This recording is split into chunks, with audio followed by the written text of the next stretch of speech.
So the scene begins, and we kick it off with Charlie and Vaggie pulling up on Vox's party. So Vox, over the last couple weeks, has been planning to take over heaven. He's been out here collecting overlords and an army of sinners like infinity stones. And he has a giant Death Star laser gun. He's about to go up there and rule all creation and get innocent people killed. But we can't have all that. So Charlie and her fellas alongside heaven all put their beef aside to go stop Vox, because he's the bigger threat. Yo, what's good, Colonel Radic? Great to have you.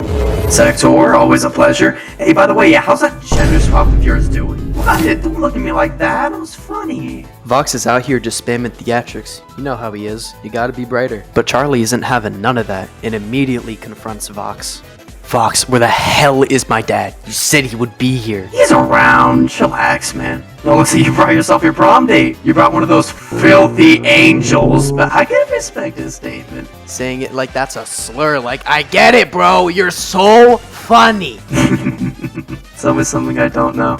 So Vox is basically out here just trolling like normal. Charlie looks over to the side, seeing Alastor still stuck in that chair. She thinks he's in danger, so she goes over to help him.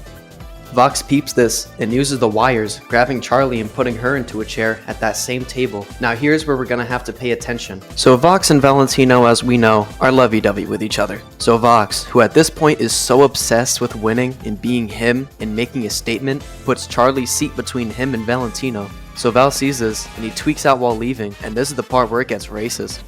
Yo, where's my seat? You're an angel. You don't get one. I don't know about you, but that's gotta be racist.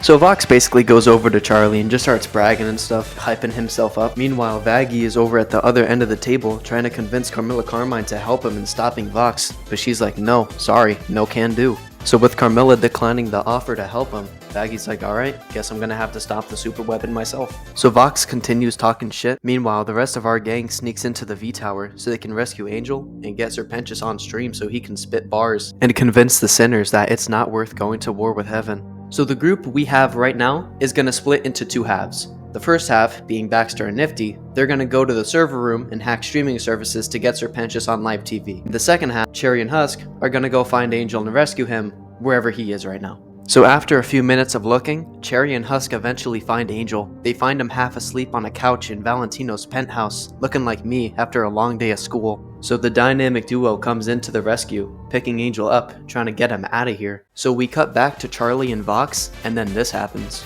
Yo, I'm not exactly done with it yet, but I got the thumbnail ready. The time I clipped your dad on live TV, the comments are gonna be priceless. Yo, I got NordVPN, what the hell? So unfortunately for Vox, Charlie takes advantage of the hacked stream and she goes up on stage and starts spitting bars, telling everyone, you don't gotta be bad guys, we can just be chill. Charlie starts talking about how all these sinners can be redeemed and that we don't gotta go to war, and uses Serpentius as an example. Now while all that's happening, Vaggie gets into the inner workings of the machine trying to shut it down. She finds Lucifer practically lobotomized, being the battery for the machine, but we're gonna skip all that. So we cut back to Charlie, and I'm convinced she was actually starting to get to a few people, and Vox can't have all that, so he immediately pulls up to shut her down. Alright, cut the lovey-dovey TED Talk. This is my stream. I canceled his NordVPN subscription. So Baxter just muted Vox in front of his entire audience. He's pissed. Charlie goes back to spitting bars, Vox does the 6-7, and then this happens. Charlie tells everybody that Serpentius, a sinner, is in heaven right now, and she can prove it. So Emily tells Baxter and Serpentius, alright, time to get him on stream. But out of nowhere, straight out of left field, Baxter gets hit 2 times and pinned against a wall. We look over to the side, and we see Velvet pulled up to stop him. Word is, a little shark told me that the princess sent the dynamic duo to shut us down. Newsflash, that ain't happening. Wow, you're really pretty, lady. Yeah, I know. Only in the past tense. So Nifty and Velvet initiate a 1v1, and they get to boxing. Nifty is consistently jumping from one place to another, making it hard to get hit. Velvet's looking like me trying to kill a cricket after it keeps jumping everywhere. Like, bro, this is my house, not yours. Like, get the hell out of here. So we cut back to Charlie, and she's out here stressing because she didn't get Serpentius on stream and she can't prove it to the rest of hell. Charlie's out here looking incompetent in front of Vox for like the 8 billionth time this season. So we POV switch again, going to Husk and Cherry Bomb trying to get Angel out of here. Angel is still under the after effects of being hypnotized by Vox. He's still drowsy and like half out of his mind. So while they're trying to escape, we cut to Valentino walking with Kitty behind him. He's still crashing out while walking down the hallway, and he says this. Quick side note, this isn't exactly what Valentino said in the episode, but you get the main idea.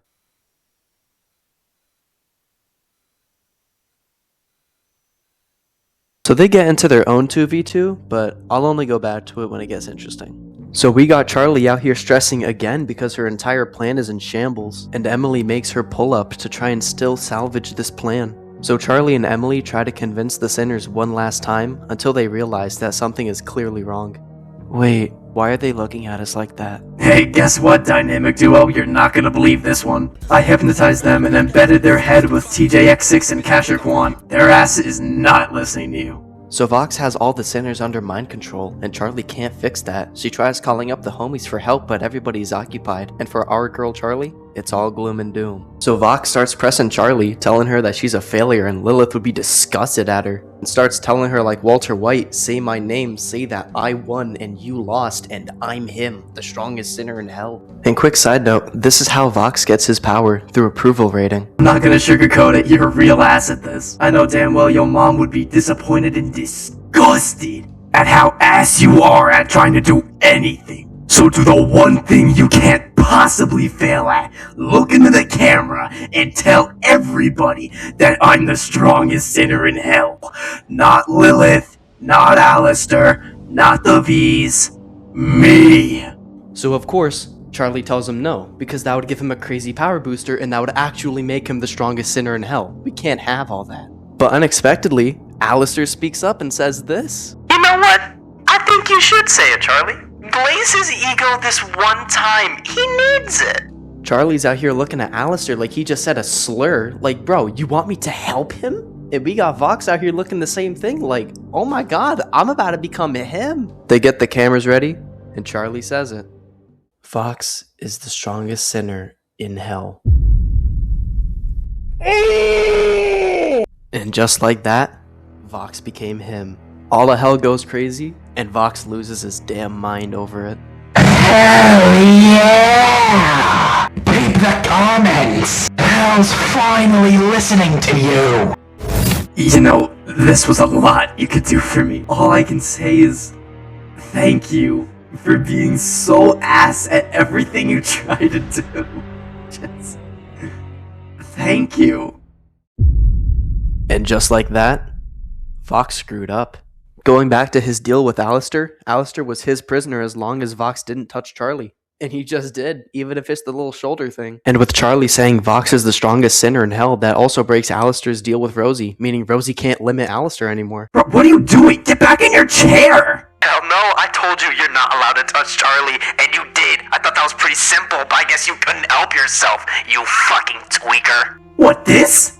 That doesn't count? I didn't hurt her! I didn't say not to hurt her, bro. I told you no physical contact, and you did. So they keep going back and forth for a bit, and the situation's pretty clear. Vox is the strongest sinner in hell at this point, but Alastor has all his restraints off. And at this point, Alastor jumping Vox right now is our last hope.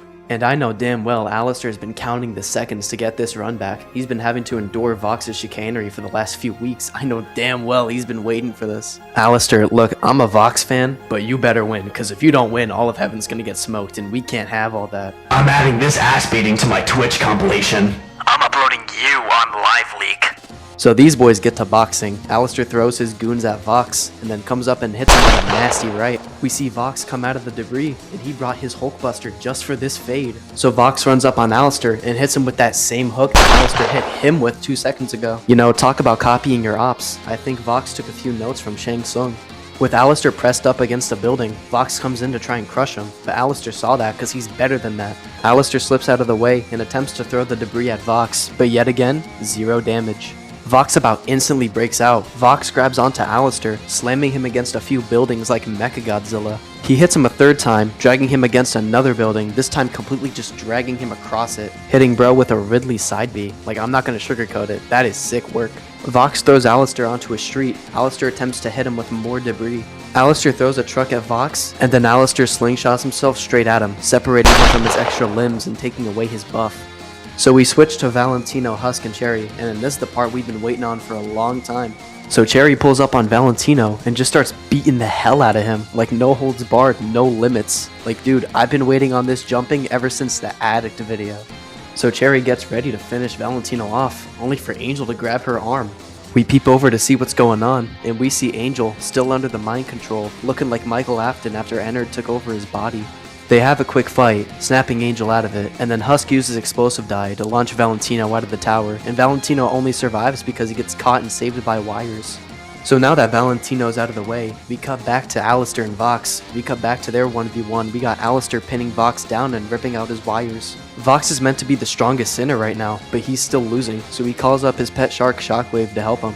Shockwave makes his pull-up, looking like a pressure monster, and then immediately gets to business. Shockwave starts chasing around Alastor. VOX gets hit by Shockwave's tail by accident. And while Alastor is still struggling with Shockwave, VOX goes over to his gun and turns it back on. He's gonna continue using it, but he ain't being smart about it at this point. Smile for the camera, bitch! So VOX just randomly starts shooting the laser trying to hit Alastor, and in turn creating some Avengers level property damage. It's like at this point he don't even care about his end goal, he just wants Alastor dead. So in the face of all the collateral and property damage, Charlie and Emily start going around and start saving people like Spider-Man. And while all that's happening, we cut back to Baxter, Nifty, and Velvet. They're still having their fight. Baxter pulls out his computer and forcefully installs Mortal Kombat 1 on Velvet's phone, and the game is so ass it literally blows up in front of her, causing her to fall out of the building and then break apart like a Lego character from a video game. That's 2 down, 1 to go. So since Velvet is a mannequin, she reassembles herself. She frees Valentino from the wires, and then this happens. I'm pretty sure VOX is like losing his mind. Damn, Papi. But no! So while Valentino and Velvet are getting unserious, Carmilla Carmine finally decides to get serious and comes up to go help Vaggie dismantle the machine.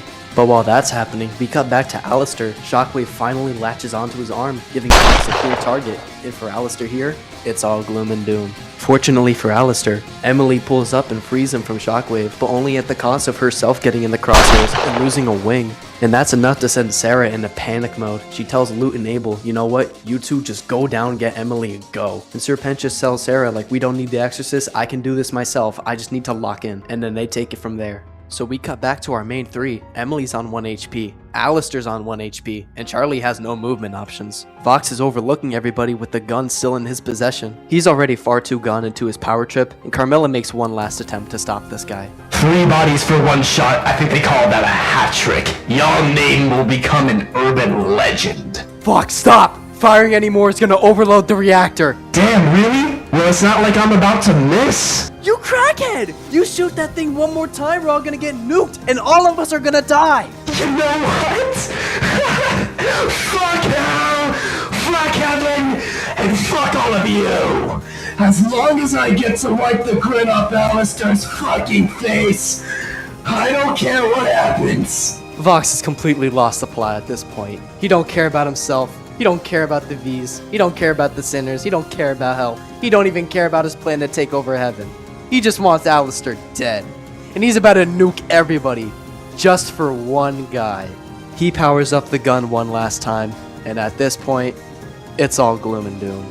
But out of nowhere, straight out of left field, someone pulls up to intervene and... Oh my god! Drew McIntyre! Nah, I'm playing. It's just Velvet.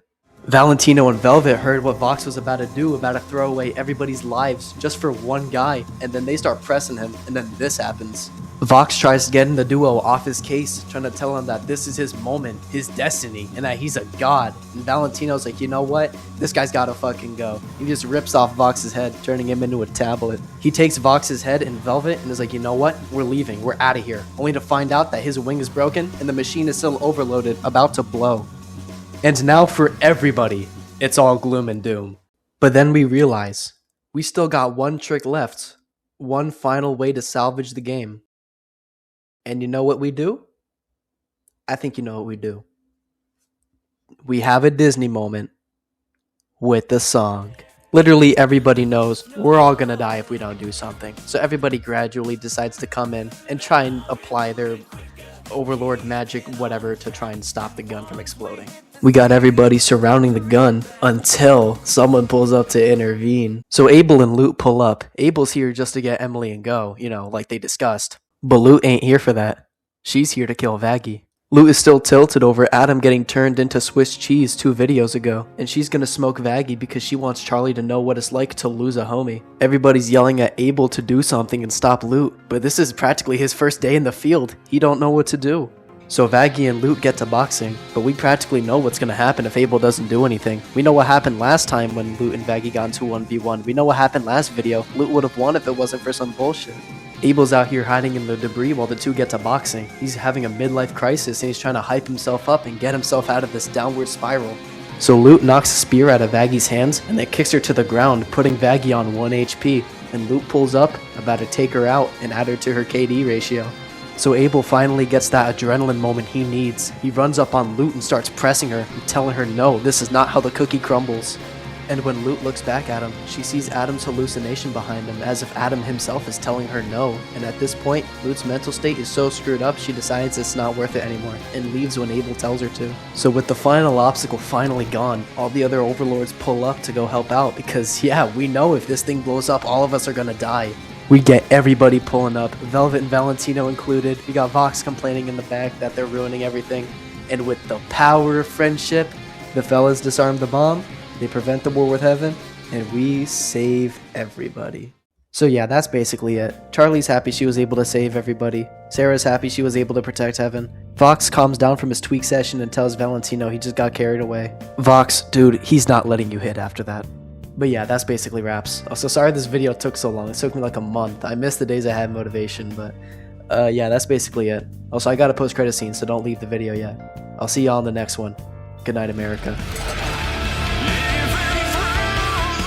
Yeah, there was this one TV-headed guy, like he had a crash out mid-speech. There was this one guy with a private island. Also, I heard they released the Epstein files, but they're all redacted, so that was kind of pointless. Anyway, Mom, I just really wish you were here right now. Just call me back when you can, okay? See ya.